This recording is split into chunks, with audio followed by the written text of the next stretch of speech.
Beautiful people, welcome back to my channel. আজকে আমি একটা বাড়ির তৈরির ফেস মাস্ক নিয়ে এসেছি, যেটা আপনার ত্বকে করে তুলবে সুন্দর। তো প্রথমে নিয়ে নেবো বেসন, কাঁচা হলুদ, আর যেটা নিয়ে নেবো সেটা হচ্ছে অ্যালোভেরা জেল। এগুলো দিয়ে ভালো করে মিক্স করে নেব। জানেন অ্যালোভেরা জেল আমাদের স্কিনের জন্য কতটা উপকারী। তো এগুলো ভালো করে মেখে নিচ্ছি। তারপরে যেটা নিয়ে নেবো সেটা হচ্ছে লেবু। তো লেবু যদি আপনাদের কোনো রকম স্কিনের প্রবলেম থাকে তো সেটার বদলে আপনি মধু ইউজ করতে পারেন।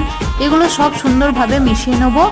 আর বীজ ছিল তাই এটা ফেলে দিলাম, তাই এরকমভাবে সুন্দরভাবে কিন্তু মিশিয়ে নেবেন। এরপরে যেটা দিয়ে দেবো সেটা হচ্ছে চালের গুঁড়ি।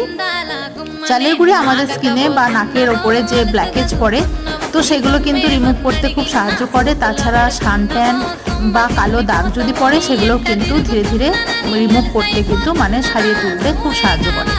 তো এই যে দেখতে পাচ্ছেন একটা ঘন পেস্ট তৈরি করে নিয়েছি। আর এরকমভাবে আপনি মুখে, হাতে, পিঠে যেখানে আপনার